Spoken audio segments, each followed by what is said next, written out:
नमस्कार। एक बार फिर आपका अभिनंदन है मेरे इस चैनल पे।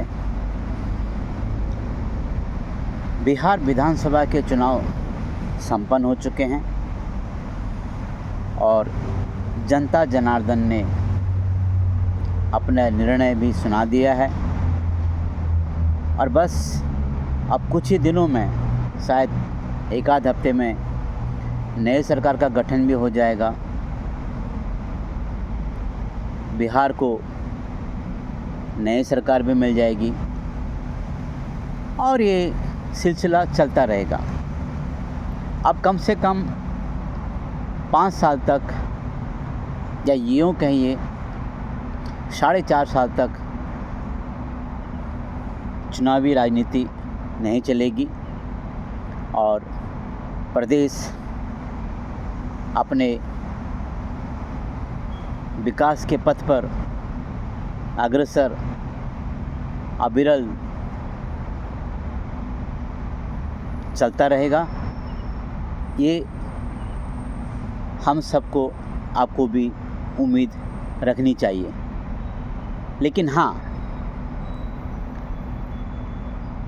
मैं आज 3 विषयों पर बात करना चाहता हूँ और मेरे वो 3 विषय जो हैं, वो 3 नेता हैं।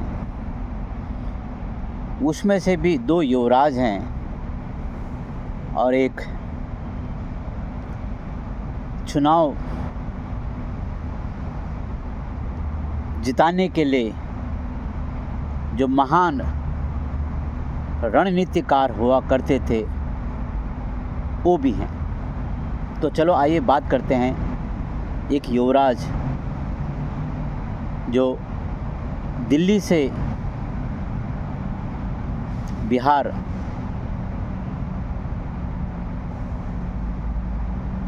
गए थे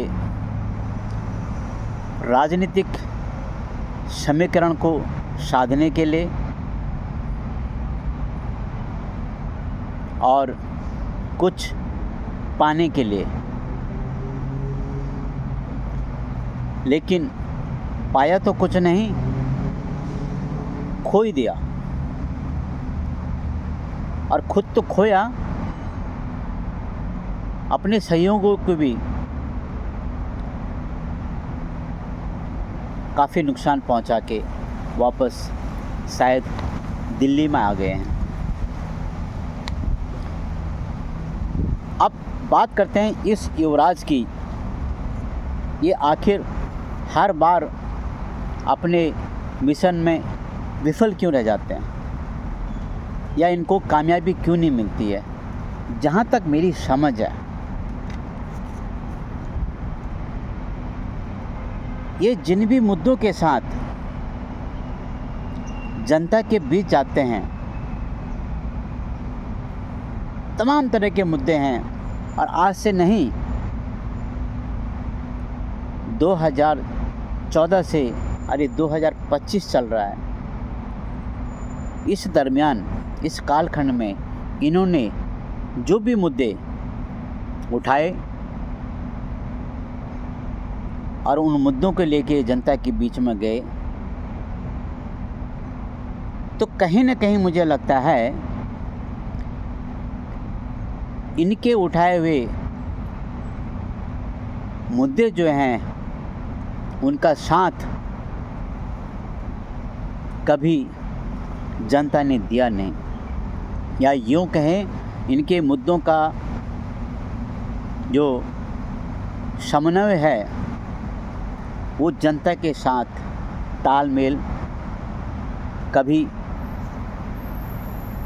बैठे ही नहीं। और जब इनके मुद्दे और जनता के बीच में जो तालमेल जो इनका नहीं बैठा, इन मुद्दों का नहीं बैठा, तो नतीजा हर बार इनके विरोध में आता है और ये विफल हो जाते हैं। अब बात करते हैं दूसरे युवराज की। जैसे मैंने कल एक वीडियो बनाया था, ये युवराज अभी हकीकत में युवराज हैं और इनको लंबी दौड़ तक इनको चलना है और ये शायद राजनीतिक क्षेत्र में, जीवन में ये दमखम भी रखते हैं, लेकिन किसी कारणवश इनको भी कल चुनाव में पटखनी खानी पड़ी। 2 कारण तो मैंने बताए थे। एक, दिल्ली से युवराज का साथ जो दिया तो नुकसान हुआ, और कुछ अपने बड़ों से इनके झोली में आया हुआ है, उससे इनको नुकसान हुआ। लेकिन सबसे बड़ा नुकसान इनको क्यों हुआ? इन्होंने बिहार की जो पारंपरिक पोशाक है, गमछा है ना, गमछा जो है बिहार की पहचान है, इन्होंने उस गमछे को लहराना छोड़ दिया था। जहाँ भी जाते थे, बड़े बड़े सभाओं में, राजनीतिक रैलियों में, राजनीतिक यात्राओं में, इन्होंने गमछे का साथ छोड़ दिया। और साथ किसका दिया? टी शर्ट का, अलग अलग रंग की टी शर्टों का। और ये इनको ये विचार, ये आइडिया किसने दिया था? दिल्ली के युवराज ने। और जब इन्होंने गमछा लहराना छोड़ दिया, गमछे का साथ छोड़ दिया, तो जनता ने भी इनको छोड़ दिया। ये मैं कोई छोटी मोटी बात नहीं कर रहा हूँ। गमछा यूपी और बिहार का एक बहुत बड़ा प्रतीक चिन्ह है, और इसी गमछे से दूरी बनाने के कारण शायद ये भी एक कारण है कि युवराज को सफलता नहीं मिली। अब बात करते हैं तीसरे व्यक्ति के बारे में। वो व्यक्ति भी कोई छोटे मोटे नहीं है।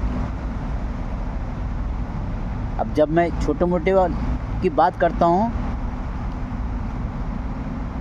तो राजनीतिक कदम तो कहीं टिकते ही नहीं हैं, शून्य हैं। लेकिन ये उनका इतिहास रहा है।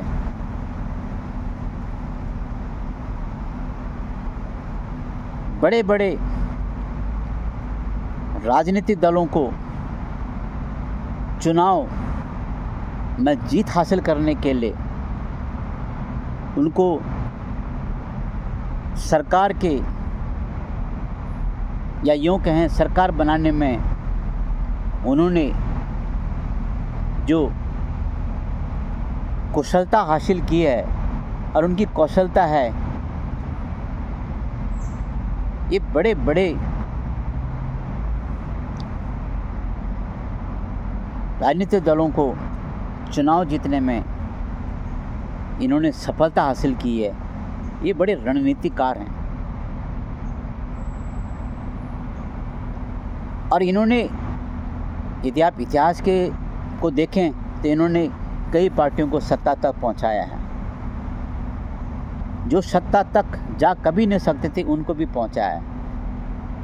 और ऐसे रणनीतिकार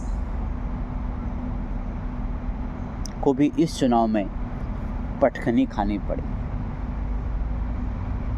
वो क्यों खानी पड़ी? इसके पीछे भी बहुत बड़ा कारण है।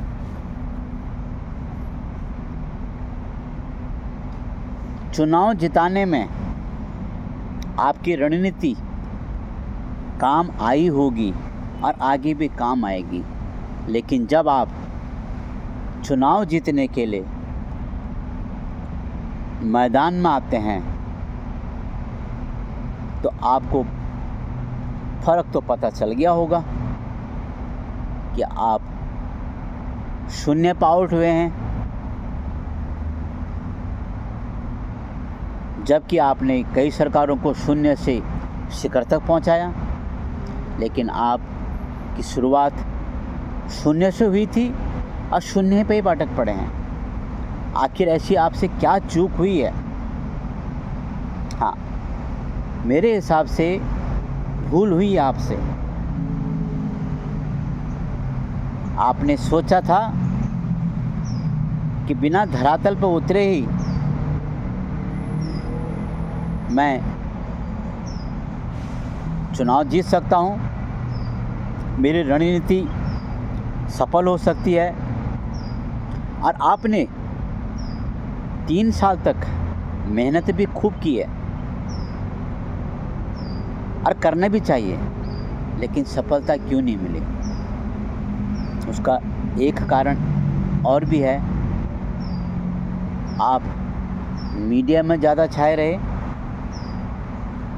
समाचार पत्रिकाओं में ज़्यादा छाए रहे, टीवी चैनलों में ज़्यादा छाए रहे, यूट्यूब और फेसबुक सोशल मीडिया पर ज़्यादा छाए रहे, और आपने मान लिया था कि आप इस बार सत्ता की शिखर पर पहुंचेंगे, लेकिन ठीक उसके उलट हुआ। तो इतना ज्ञान तो इस महानुभाव को भी मिल गया होगा कि सत्ता पाने के लिए राजनीति में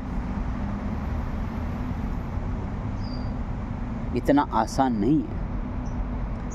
जनता के मन की बात को पहचानना पड़ता है, उनको दिल को टटोलना पड़ता है और उनके दिल को जीतना पड़ता है, तभी जाके आप जनता पे, या यूँ कहें, शासन कर सकते हैं या जनता की सेवा कर सकते हैं। एक बात और बताता हूँ मैं आपको, इस बार नहीं, ये पिछले 2 दशक से हो रहा है, विरोधी दल एक दूसरे के खिलाफ चुनाव नहीं लड़ रहे हैं, एक दूसरे को हराने की कोशिश नहीं कर रहे हैं। जो एक पारंपरिक प्रतिस्पर्धा होती थी, चुनाव होते थे, वो अब नहीं हो रहा है, अब थोड़ा सा अलग हो रहा है। अपने विरोधियों को हराने के बजाय अब जो विरोधी दल के नेता हैं, ये जो विरोधी दल हैं, ये राष्ट्र का विरोध कर रहे हैं। और जब राष्ट्र का विरोध कर रहे हैं तो जो राष्ट्र को समर्पित पार्टी है उसका विरोध तो कर रहे हैं, उसका विरोध के साथ साथ ये राष्ट्र का विरोध भी कर रहे हैं। और इसीलिए जनता सब समझ गई है। इसीलिए कहते हैं ना, लोकतंत्र में, प्रजातंत्र में प्रजा ही सब कुछ है। और प्रजा ने इस बार भी बिहार के चुनाव में अपना परिणाम घोषित कर दिया है। इस अंक में इतना ही, फिर मिलते हैं कल किसी दूसरे विषय पे। नमस्कार।